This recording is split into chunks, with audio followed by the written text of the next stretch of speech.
good day, team leader, manager, supervisor, head of department, chief executive officer, CFO, chief operating officer. This video was designed for people who are in leadership or management in organizations who have people reporting to them. At Nomatu Consulting, we're very obsessed with diversity, inclusion, and belonging. We assist organizations to navigate that path of diversity, inclusion, and belonging.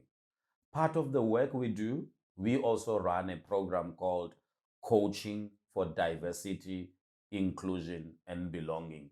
That program has been specifically designed for you who's a leader, who's a manager, who's a head of department, or who is in a CSUD role. When we run that program, we work a lot with leaders to unpack how should they lead, how should they give feedback, how should they influence the journey of diversity, inclusion, and belonging. Marshall Goldsmith, a guru on coaching, wrote a book that says, "What got you here will not get you there." In the 21st century, where there's a lot of emotional intelligence, where employees not only bring themselves to work, but bring their emotions and feelings, it is becoming critical how we lead or manage staff. I want to take some few moments and share with you some of the feedback we are getting from staff about their leaders and managers around diversity, inclusion, and belonging. I share these themes not to blame you. I share these themes not to make you feel bad, but just to give you a sense of awareness. Many of you watching this video, listening to me, you are already streaks ahead in some of these areas. You are already participating and doing some of these things as you lead in diversity, inclusion, and belonging. Well done on that. Some of you, you still have a journey to go, and please don't beat yourself. We've always argued and believed that DNI is not a destination, it is a journey. So, what do staff tell us about their leaders and managers when it comes to diversity and inclusion? One, this is what staff said: "My boss does not know me. My manager does not know me. He sees me just as an employee. He does not know my background. He does not know my identity. He does not know the things that interest me. He does not know the things that make me tick. He does not understand why I do things the certain way. He's so obsessed with work than understanding me." Here's the thing: when you understand the full employee, when you understand their beliefs and their background, you are best able to navigate and lead and help them to be the best versions of themselves at work. The other feedback staff give us, only in the context of diversity, inclusion, and belonging: "My boss does not listen." Because my boss does not listen, I end up giving him or her the answers that he or she wants to hear. When we don't listen, and when we listen, we must listen intentionally.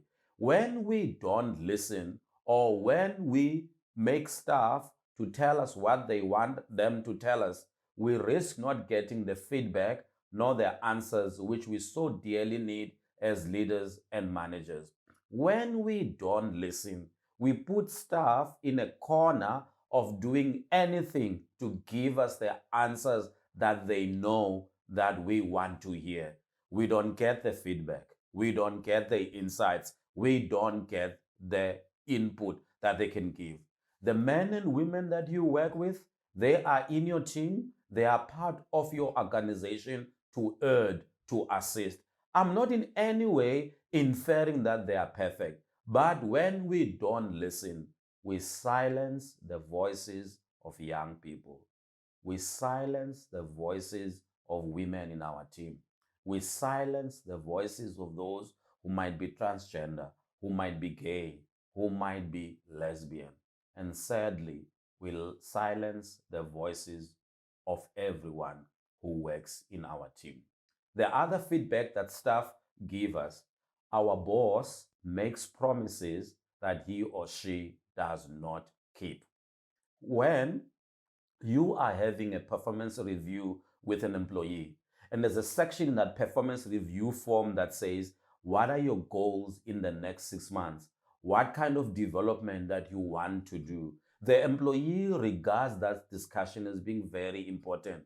When you write words like send you on a course for project management, bring you along into strategy meetings, the employee takes that seriously. That is why then in the next 6 months, the employee is trusting, depending, and leaning on you to do those things. When the first month passes, the second month passes, and none of the commitments that were made under development or growth are actually applied or made practical, the employee is left wondering. And that's when you meet after 6 months and you use words like, we got so busy, we never got into it. It's affecting the trust that you lose your credibility as a leader. Hence, then the saying goes that our boss makes promises that he or she does not keep. The other feedback that employees give us is this: our boss is good on technical, our boss is good on capability, but on emotional intelligence, that's not our boss's strength. Our boss wants us just to be technical, to be agile, to be effective, but our leader is not good on hearing or listening or understanding our challenges or where we are. We've designed coaching for diversity and inclusion to help you as a leader to be aware what your strengths are, but also to be aware of what you do or sometimes what you don't do, how it can negatively affect diversity and inclusion. A feedback we get a lot from staff is our boss has got favorites. So, to be the best, you must be the blue-eyed ball or blue-eyed girl of the boss. So when the boss views you like that, you get yes to everything. Here's a good example. If you don't want to come to work in the morning on Monday because you don't feel well, you can just send a WhatsApp message. And because you are the boss's favorite, boss will say it's okay. But if you are not the boss's favorite, you then have to complete a leave form. You then have to send an email saying, I will not be coming to the office. Can you see the incongruency? Can you see how we work for the same company, the same department, yet we have different scales and benchmarks? This is what employees share with us around diversity, around unfair practices, around having people who are favorites in the team. I've only shared a snippet for you around diversity, inclusion, belonging, to try and show you these things which you might agree, which might not exist. I challenge you as a leader. Ask yourself this question: the men and women who report to me, how do they experience me? Please answer the question from your side, because all you can do today is to look and evaluate your own leadership style. We are not saying you cannot do strategy. We're not saying you cannot do the balance sheet and the income statement. We're not saying you cannot create negotiation at work. You cannot do mergers and acquisitions. You cannot create the best systems and processes. We are challenging on how, when you do those things, how you use diversity, inclusion, and belonging. So here's that question again. The men and women who report to you, whether you are a team leader, whether you are a head of department, whether you are a COO or CFO, how do they experience you? And you are the only one who can answer it. We're happy to help you in your journey of coaching in diversity, inclusion, and belonging. Feel free to reach out on our website, nomatu.co.za, to give us a call. You are a leader. You are in your own journey. We believe in you.